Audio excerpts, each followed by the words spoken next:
I'm Arden 13. Welcome to our show, World Tiger. Building Dragons. Today we have a special guest. Why don't you introduce yourself? Hey, it's good old Mal. Mal will be joining us today for one of World Anvil's summer camp prompts. Are you excited or are you nervous? I am excited, definitely a little bit nervous because my world is a little less fleshed out than your guys' is. Well, why don't you tell us a bit about your world? So my world is called Eroth.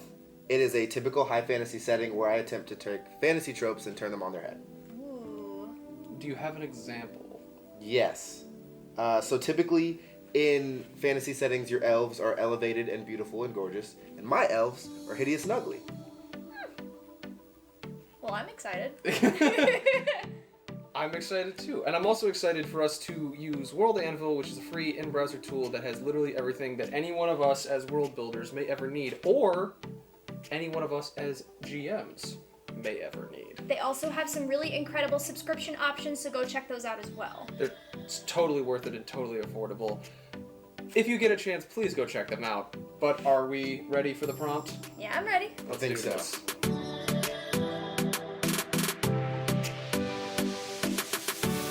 What is our prompt? Today we get to write about a material that is culturally significant in our world. Okay. You excited about this? We have I'm an idea? excited. Yeah. I don't have an idea, but I'm still excited. Okay, cool. Mal, are you familiar with the rules? I think so, but give me a refresher. Sure thing. So, the three of us have an initial 30 minutes to answer our prompt. Each of our submissions have to be at minimum 300 words. After the 300 words and our 30 minutes are up, we are going to come back together and share what we came up with. Some of our best ideas have come from collaborations. That they have. Are we ready? We good now? Yeah. Let's do this. Time skip! You bastard, don't do that! It's my line!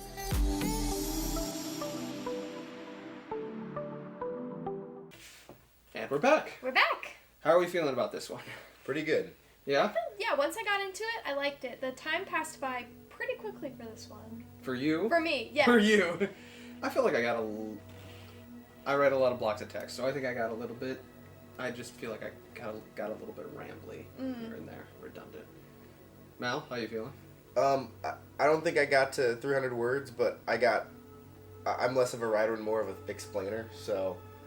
Well, why don't you explain what you came up with? Oh, me first? Alright. Yes. So in Eroth, there's a sort of a good group of gods and a bad group of gods. And basically before these two groups split, they would have competitions creating things.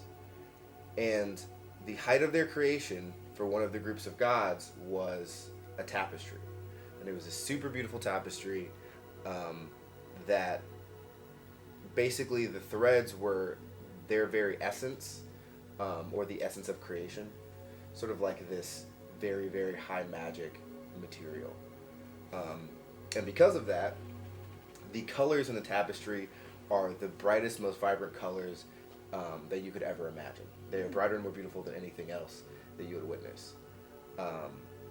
And because of this, a lot of the gods who basically aided with the tapestry and aligned themselves with those gods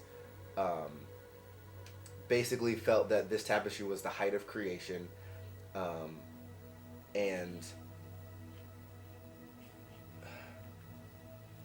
they felt the tapestry was the height of creation and better than anything else that anyone else had ever created. And the other group of gods were seething with jealousy that they weren't invited basically to this sewing meeting.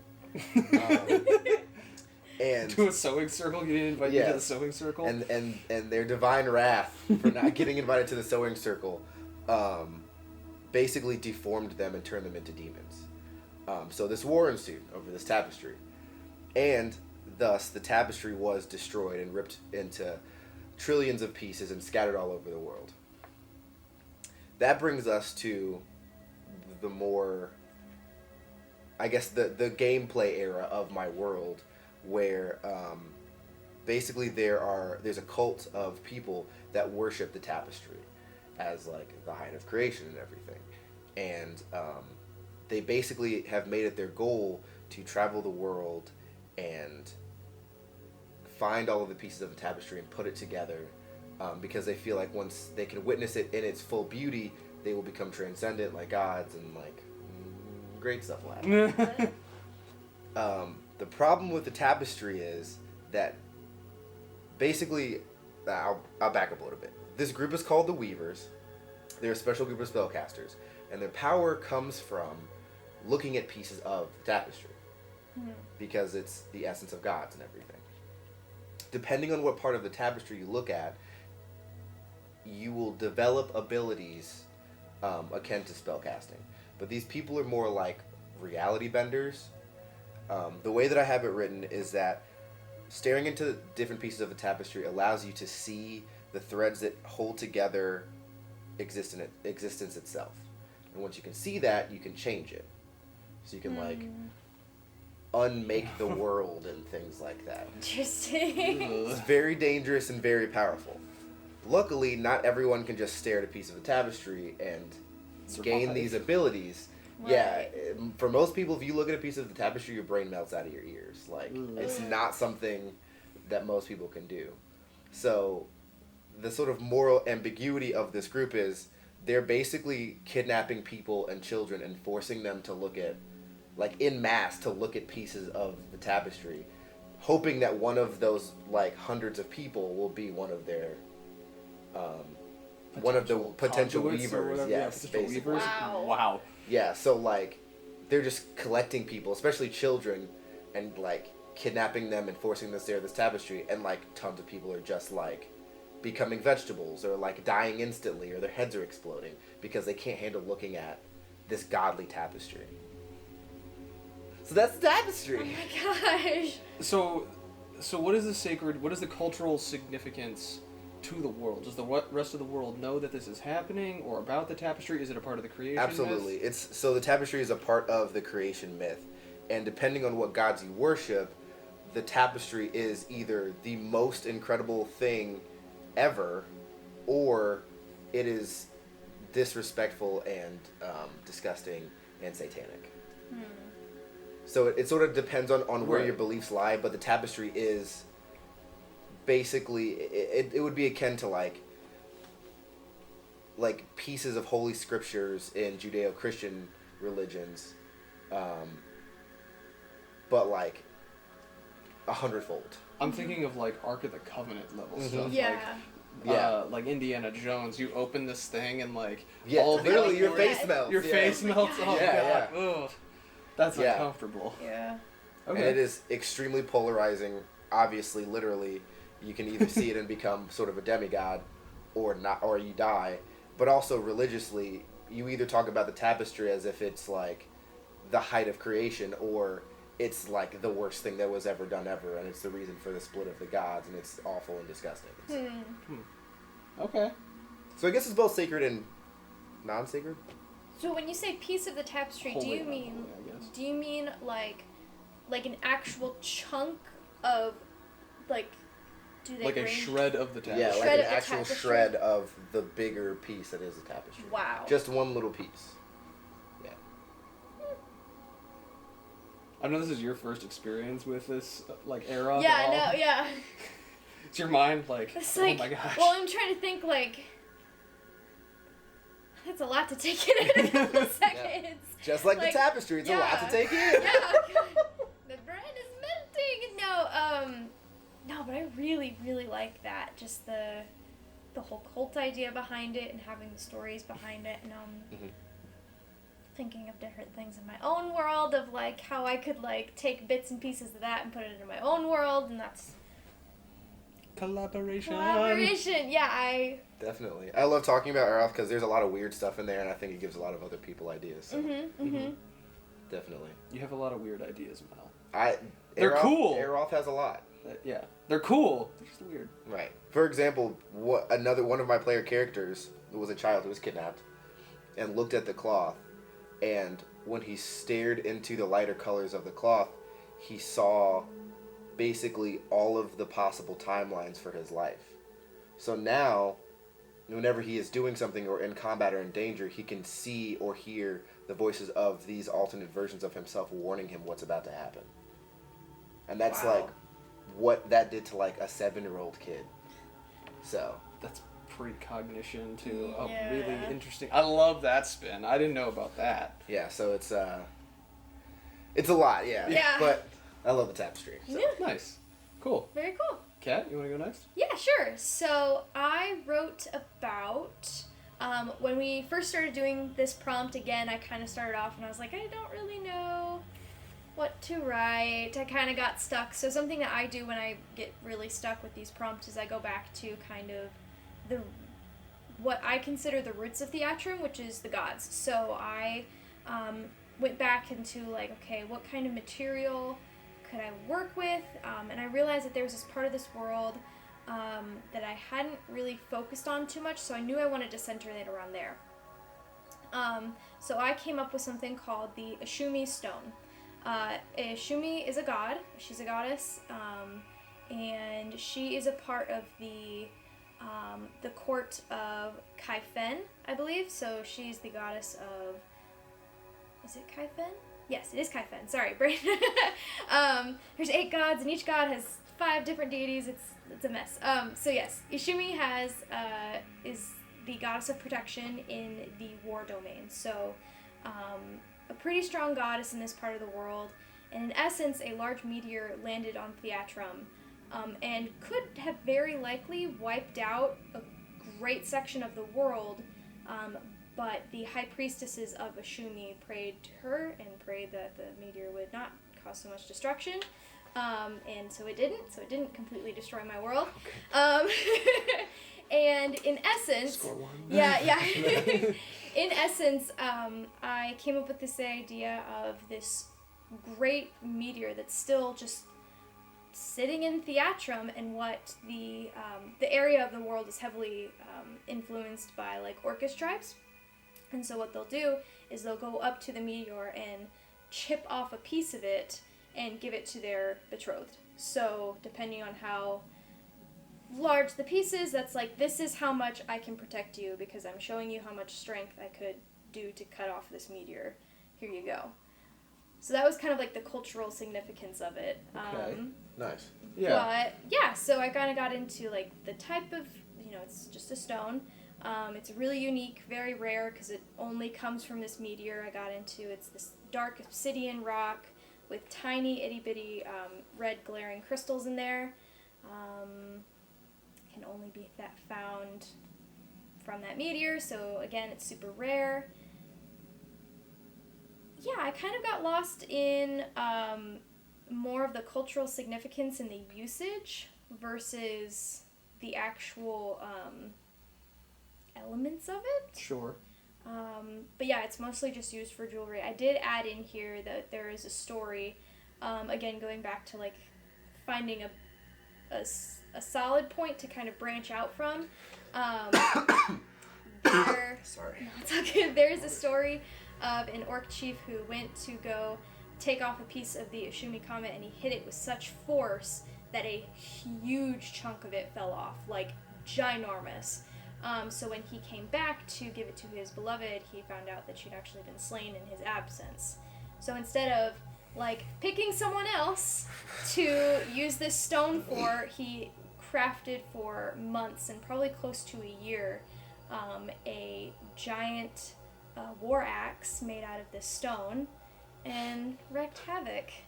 And there's only one of those because it's more decorational at that point. It's not really meant for that. It's an heirloom at Yeah, that point. yeah. Right. But it's just the idea that like he was angry. He was That's a big time +3 angry. Legendary artifact. Yes, Like- for sure. Wow. But yeah, that's about it. I noticed when you mentioned like the cultural significance of the world, it's not necessarily significant to the world per se, but definitely in this region of orc tribes, it's pretty huge. Just because you're presenting, it's almost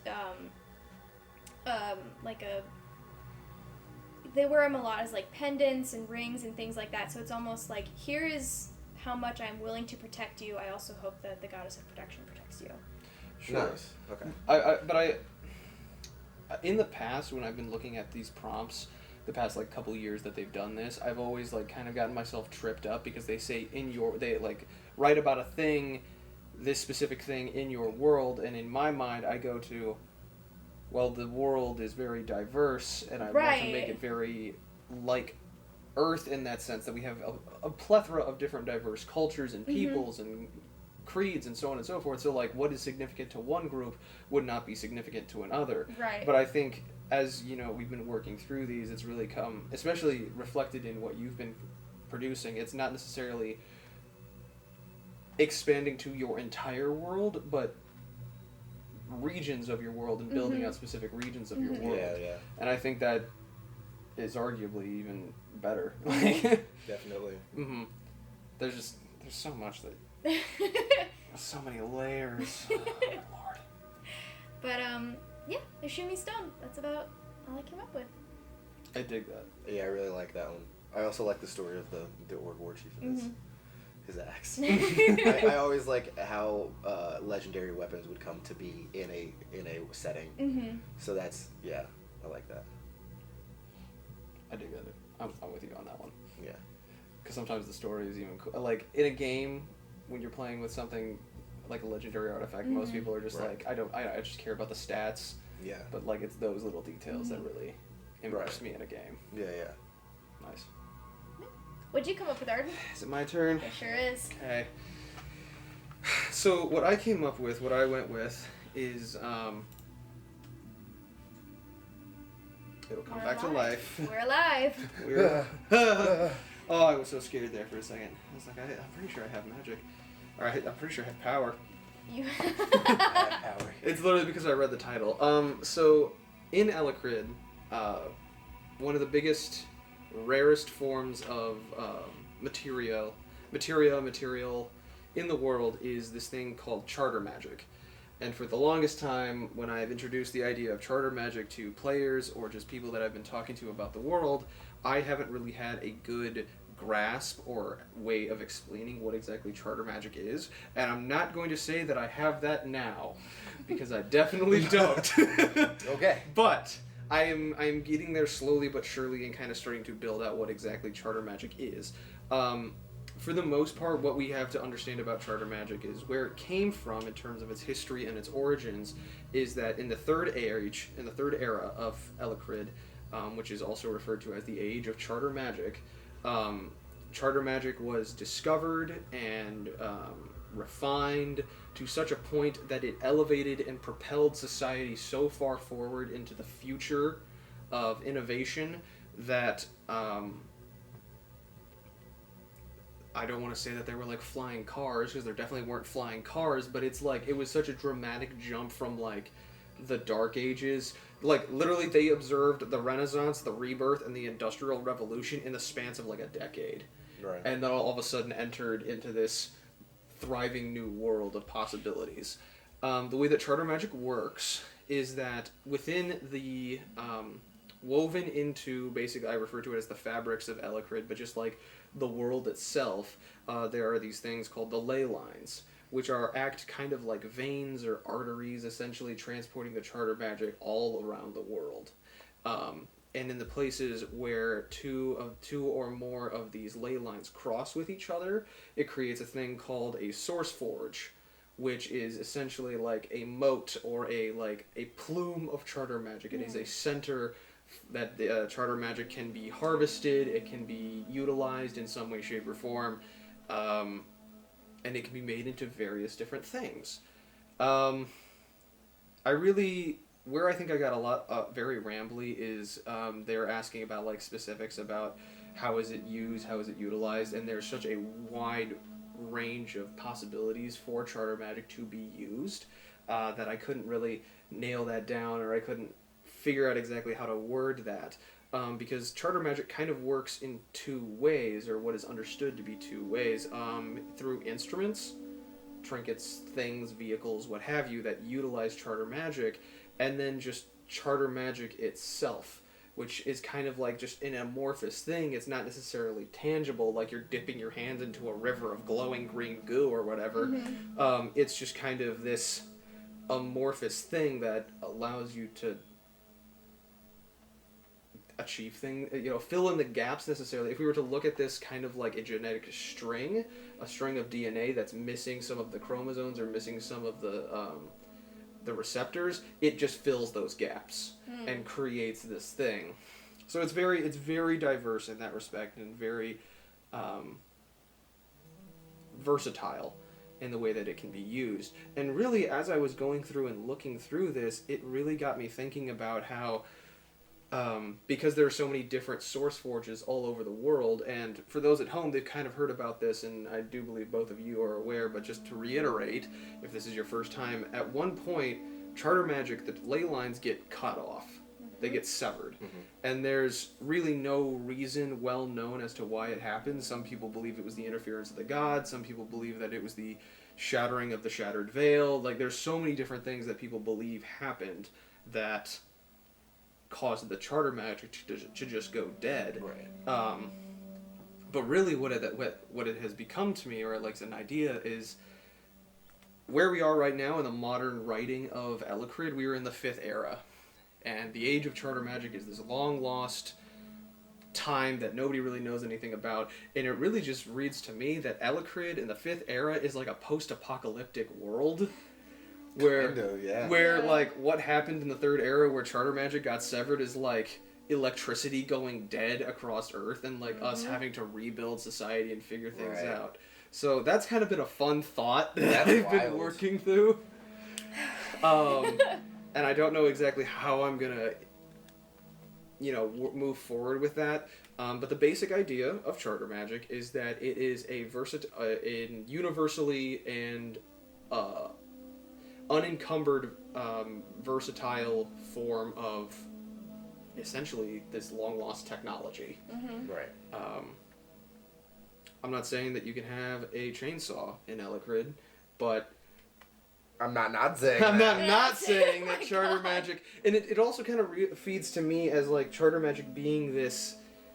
Yes, it is referred to as Charter Magic, but, like, when technology was first coming on, when you look at stuff like Castlevania and that scene where Lisa is getting tried by the Inquisitors or whatever, her technology, they're like, black magic. Like, that's essentially science. what they think it is. It's science. It's technology. Mm-hmm. It's science, but people don't understand that. So it's referred to as magic. Right.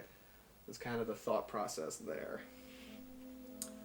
But that's kind of nice. with a lot of ramblingness in there. Right. Yeah, that's what I got today. I like the post-apocalyptic thing. I'd never thought of it that way, but that's like super dope.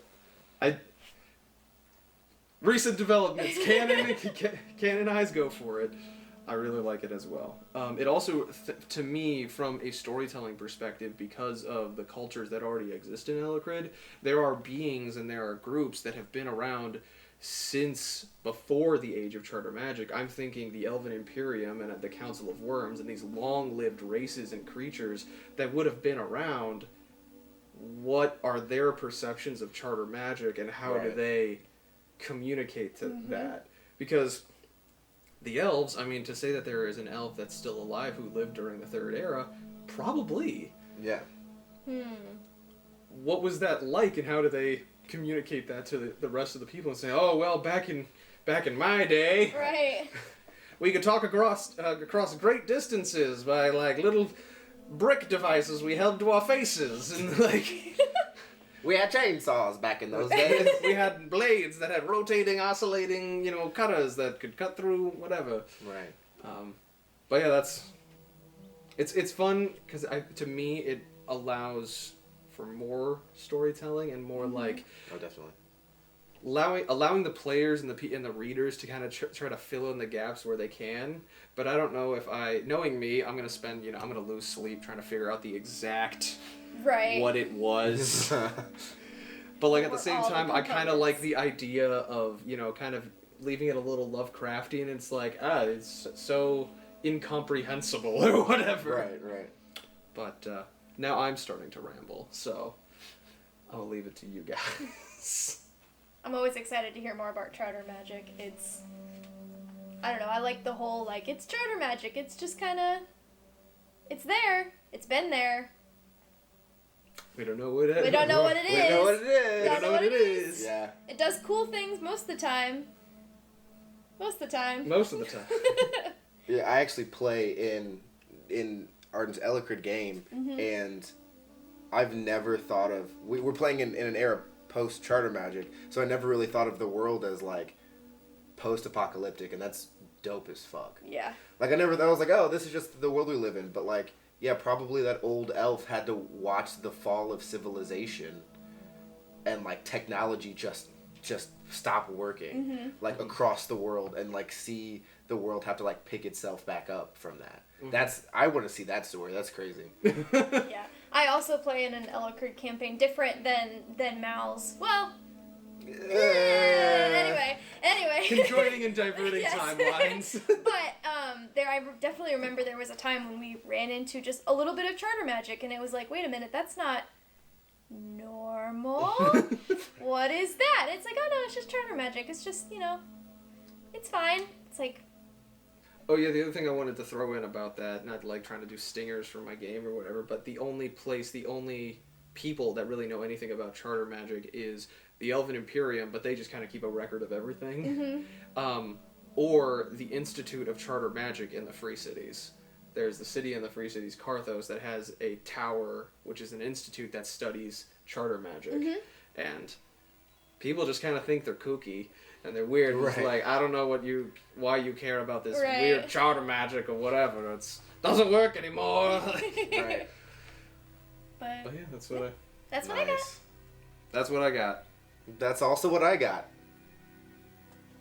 Well, thank you so much for joining us today, Mal. You guys said that I had to come and do this because I left the Chinese food in here and stunk up the studio that one day.